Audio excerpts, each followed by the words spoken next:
Din natin ang Philippine National Red Cross dito. Talagang sinisimbolo ng Red Cross ang pagkukusa. Wala man sweldo, makatulong talaga yung pinaka-goal na. Dahil Saturday ay Kulilits Day!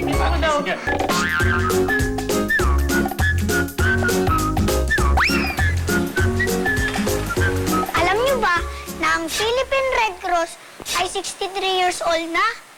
Halos kasing tanda na ng lolo ko. Pinamumunuan nito ng dating senador na si Tito Dick Gordon. Talagang sinisimbolo ng Red Cross ang pagkukusa dahil tumutulong sila ng walang bayad.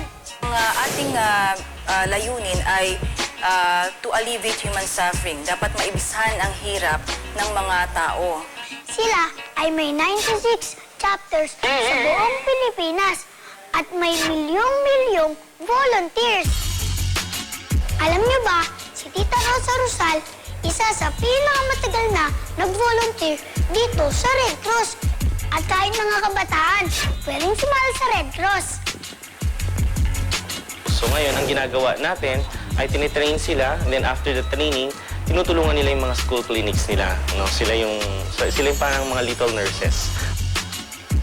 Pati din pala mga artista, nag-volunteer din. Tulad ni Ate Angel Locsin, Kuya Piolo Pascual, at Kuya Maquisio Morales. Ibang klase talagang pinapakitang pagkukusa ng Philippine Red Cross. Tularan natin sila mga kulilits.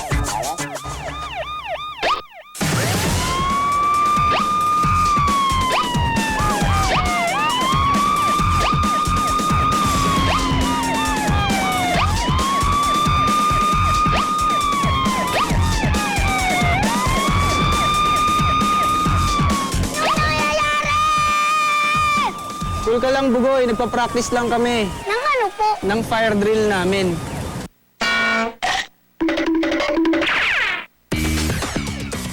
Ano po ang ginagawa ng isang Red Cross volunteer? Bali dito sa amin, sa Red Cross, iba-iba yung department na pinagsiservan dito ng isang volunteer. Na meron tayo sa blood center, blood services, dito sa may safety services. Yan yung sa amin sa disaster management services. Meron tayong tinatawag na emergency response unit. Kami nag-handle ng mga operations pagdating sa mga calamity disasters. Sino po ang mga tinutulungan nyo? Lahat ng mga nangangailangan. So yung may kailangan sa atin, tayo yung mga nagre-response. Tulad nung Ondoy, tayo yung natasa na rumisponde dun sa mga pamilya na naiwan dun sa bahay nila. Bakit po ba kayo tumutulong? Achievement na rin kumbaga para sa amin yung makatulong sa kapwa na walang hinahanap o nakukuhang kapalit dun sa tinulungan natin.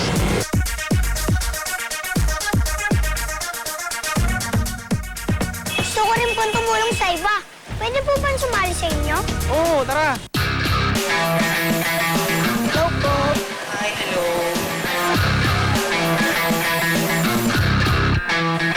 Ano po ang ginagawa nila dito? Dito natin kinukuha yung mga dugo na nagdo-donate para sa mga iba't ibang tao na nangangailangan ng dugo. Masakit po ba yung ginagawa nila? Ay hindi, parang kagat lang ng langgam. Hello. Ilang taon po ba pwedeng mag-donate ng dugo? 18 years old and above.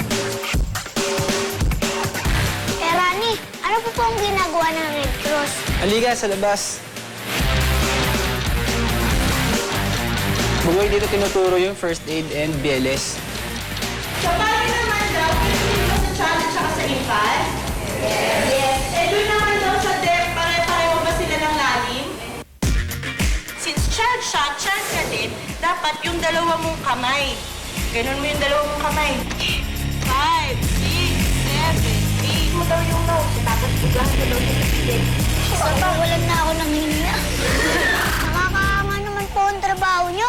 Thank you, Bugoy, ha. Kaya ikaw, matuto ka rin tumulong at magkusa sa paraan na kaya mo. Opo.